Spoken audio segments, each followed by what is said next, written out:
মরণোত্তর পুরস্কার দেওয়ার চাইতে জীবদ্দশায় পুরস্কারটা পেলে যে আনন্দ দেশের জন্য। দীর্ঘদিন মানুষের ভোট অধিকার হরণ করে দুর্নীতি, গুম ও খুনের মাধ্যমে একটি ফ্যাসিবাদী সরকার প্রতিষ্ঠিত হয়েছিল দেশে। এই কথা জানিয়ে অন্তর্বর্তীকালীন সরকারের প্রধান উপদেষ্টা অধ্যাপক ডক্টর মোহাম্মদ ইউনূস বলেছেন, ছাত্র জনতার অভ্যুত্থানের মধ্য দিয়ে নতুন বাংলাদেশ করার সুযোগ এসেছে, আমরা এই সুযোগ হারাতে চাই না। মঙ্গলবার রাজধানীর ওসমানী স্মৃতি মিলনায়তনে স্বাধীনতা পুরস্কার বিতরণী অনুষ্ঠানে এসব কথা বলেন তিনি। দীর্ঘদিন মানুষের ভোট অধিকার হরণ করে দুর্নীতি, গুম ও খুনের মাধ্যমে একটি ফ্যাসিবাদী সরকার প্রতিষ্ঠিত হয়েছিল দেশে। এই কথা উল্লেখ করে ডক্টর ইউনূস বলেন, ছাত্র জনতার অভ্যুত্থানের মধ্য দিয়ে নতুন বাংলাদেশ করার সুযোগ এসেছে, আমরা এই সুযোগ হারাতে চাই না।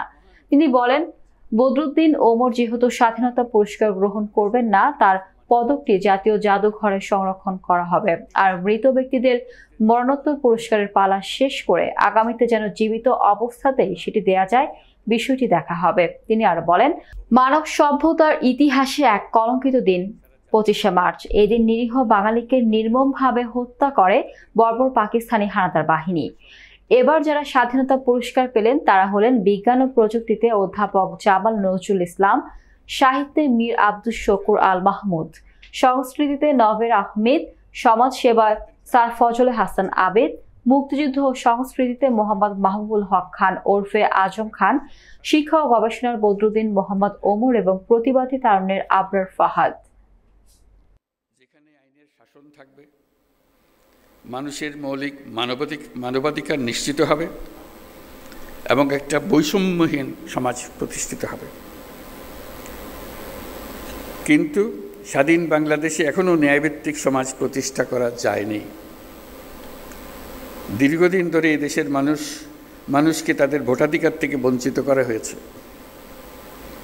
দুর্নীতি, লুটপাট ও খুনের রাজত্ব চালিয়ে দেশে একটি ফ্যাসিবাদী সরকার ব্যবস্থা কায়েম করা হয়েছে। আজকের দিনে আমি শ্রদ্ধার সঙ্গে স্মরণ করছি জুলাই গণ অভ্যুত্থানের শহীদ ও আহতদের।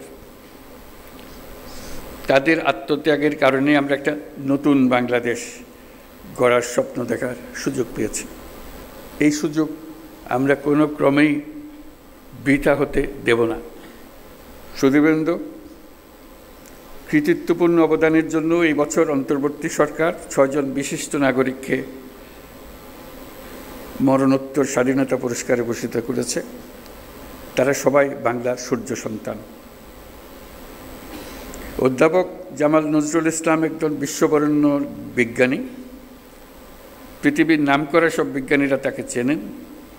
তিনি সবসময় প্রকৃতি ও মানুষের কল্যাণে নিয়োজিত ছিলেন।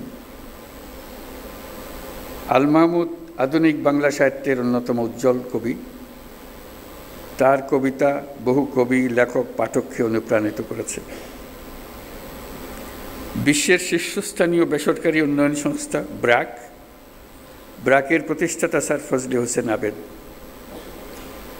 1971 সালে বাংলাদেশের স্বাধীনতা যুদ্ধের সময় ও পরবর্তী সময়ে তিনি বাংলাদেশ গড়ার কাজে নিয়োজিত ছিলেন। লন্ডনের ফ্ল্যাট বিক্রির টাকা দিয়ে তিনি ব্র্যাক গড়েছিলেন। প্রান্তিক গরিব মানুষের জীবনমান উন্নয়ন সহ বহুমুখী কাজে ব্র্যাক এখনও গুরুত্বপূর্ণ ভূমিকা রেখে চলেছে। লেখক ও বুদ্ধিজীবী বদরুদ্দীন ওমরকে রাষ্ট্রীয় সম্মাননা জানাতে পেরে আমরা আনন্দিত ও সম্মানিত। তার সম্মাননা স্মারক আমাদের পরের প্রজন্মের জন্য অনুপ্রেরণা হিসেবে জাতীয় জাদুঘরে সংরক্ষিত থাকবে। বাংলার সঙ্গীত ও আর্টের 2 উজ্জ্বল নক্ষত্র আজম খান ও নভের আহমেদ।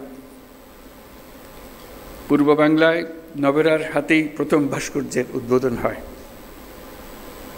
তিনি আধুনিক ভাস্কর্যের পথিকৃৎ। আর বাংলা পপ গানের সম্রাট আজম খান মহান মুক্তিযুদ্ধে গান গেয়ে এদেশের তরুণদের অনুপ্রেরণা জুগিয়েছেন। তিনি সমাজের বঞ্চিত মানুষের জন্য গান করেছেন। আজম খান এদেশের হাজারো তরুণ সঙ্গীত শিল্পীর আইকন।